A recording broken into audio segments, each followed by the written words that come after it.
Olá, bem-vindo ao programa Repórteres. O ambiente político no Brasil ficou explosivo com a divulgação pelo juiz Sérgio Moro de grampos do telefone do ex-presidente Lula, investigado na Operação Lava Jato. Entre vários áudios, Lula faz duras críticas a figuras políticas e instituições. Chamou a atenção uma rápida conversa entre ele e a presidente Dilma, realizada na tarde do dia 16 de março. O envio do termo de posse para que Lula assumisse a Casa Civil. O diálogo foi interpretado como uma forma de Dilma evitar a prisão de Lula, o que seria obstrução da justiça. Já o governo aponta que a divulgação dos grampos é um crime e viola direitos fundamentais, bem como nega a interpretação dada à conversa. Foi durante a ditadura militar, na década de 1960, que grampos telefônicos começaram a ser amplamente utilizados pelo governo. Na época, o Serviço Nacional de Informações grampeava qualquer suspeito de se opor ao regime. Toda chamada, seja ela de um telefone fixo ou móvel, é encaminhada para uma central telefônica, para que a conexão entre as duas pessoas possa ser feita. Quando a mensagem chega nesse local, o sinal é decodificado. Quando um grampo é legal, ou seja, autorizado pela Justiça a partir de um pedido feito pela Polícia Federal, Polícia Civil ou membros do Ministério Público, as operadoras são obrigadas a gravar essas conversas que chegam à central telefônica de forma extremamente simples. Um caso recente entrou para a história. Uma investigação trouxe à tona as discussões sobre o uso de grampos telefônicos. O juiz Sérgio Moro, da 13ª Vara Federal do Paraná, retirou o sigilo de interceptações telefônicas do ex-presidente Lula. Os grampos telefônicos do celular de Lula provocaram uma tempestade nacional, tanto pelo conteúdo das conversas quanto pela legalidade das gravações e sua divulgação, e mudou o rumo da política nacional. O uso do recurso e a sua divulgação tem sido frequente, tanto pela Polícia Federal quanto pela Agência Brasileira de Inteligência. A presidente Dilma, enfraquecida, ela dá continuidade a uma estratégia anterior, que era de fazer com que o ex-presidente Lula, então, viesse, participasse do seu governo. Acontece que a gente tem uma superposição desses dois fenômenos. A gente tem a presidente convidando, então, formalmente o ex-presidente Lula para integrar o seu gabinete como ministro da Casa Civil, ou seja, como seu braço direito, ao mesmo tempo em que o ex-presidente está nos holofotes, prestando depoimentos, prestando declarações acerca do seu enriquecimento e o tempo todo dizendo que é inocente. Então, nessa ocasião, a presidente Dilma faz o convite formal, ao presidente Lula para que ele, então, seja ministro da Casa Civil. Ele aceita e, nesse contexto, é divulgada uma ligação entre eles dois que parece indicar que ele gostaria de ter o termo de posse em mãos o mais rápido possível para escapar de alguma eventualidade. Alô? Alô? Lula, deixa eu te falar uma querida. coisa. Seguinte, eu tô mandando o Bessia junto com o papel para a gente ter ele e só usa em caso de necessidade, que é o termo de posse. Tá? Tá bom, tá bom. Só isso, você espera aí que ele tá indo aí. Tá bom, tô aqui, fica aguardando. Tá? Tá bom. Tchau. Tchau, querida.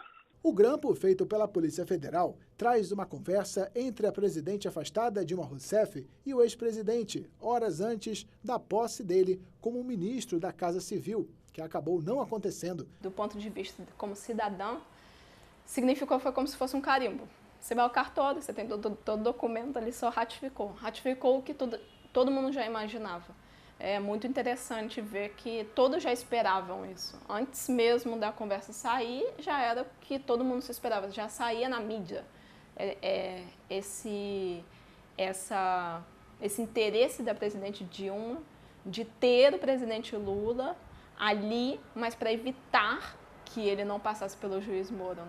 E também para evitar que o próprio governo dela caísse. Então era uma questão ali, não de interesse da população, é que você acha interessante, é muito interessante, porque o discurso deles é de golpe, mas ela não agiu em prol da população, ali foi um interesse próprio. Divulgada pela imprensa pelo juiz Sérgio Moro, com várias outras interceptações, a gravação levou milhares às ruas. A população já está acreditando, já está achando que aquela nomeação é escusa, que é uma nomeação estranha, extemporânea. E, ao mesmo tempo, aquela divulgação daquele áudio parece indicar que aquilo ali precisava ser feito da forma mais rápida possível, né? Então, isso tudo gera uma desconfiança muito grande, né? Então, esse áudio em específico, ele realmente causa um grande furor na população. Eu diria que ele é catalisador das emoções, né, na população, porque as pessoas pensam, bom, então isso aí justifica e deslegitima, né, essa nomeação do ex-presidente Lula à Casa Civil. Uns a favor e outros contra o atual governo, e resultou em várias liminares para impedir Lula de assumir o cargo de ministro, além de impulsionar o processo de impeachment de Dilma Rousseff, uma verdadeira bomba em Brasília. O que o juiz Sérgio Moro fez foi romper com qualquer passividade do brasileiro. A gente sempre foi muito conhecido na política como qualquer desinteresse, e o que ele veio trazer é uma preocupação da sociedade com o que está acontecendo com a política. Na verdade, a inspiração dele, é muito engraçado que se você vê os discursos dele e os textos, ele às vezes erra Operação Lava Jato para Operação Mãos Limpas. Então a inspiração dele vem da Itália. E qual é o que acontece com o Brasil e o que está acontecendo, o que aconteceu na Itália que ele se inspira? Na Itália, na época, acontecia a mesma coisa no Brasil. A gente tinha na Itália uma deslegitimação da política e a economia estava caindo. Uma ótima oportunidade para o judiciário se fortalecer.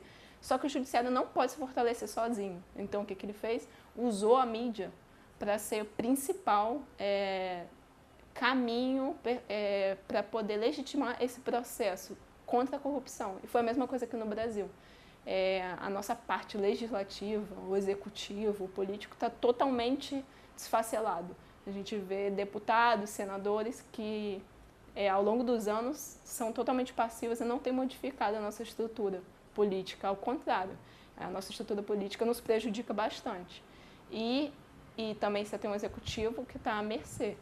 Aí é a grande oportunidade do judiciário se sobrecarregar. E foi isso que o judiciário tem feito e é isso que o juiz Moro tem feito também. Imediatamente o que vem à mente é a obtenção do chamado foro privilegiado. Ou seja, ele não mais teria de responder processualmente aqueles que o indiciaram, aqueles que estão tocando o processo adiante, né, que é um juiz de primeira instância, o juiz Sérgio Moro, e aí ele passaria com o foro privilegiado a ser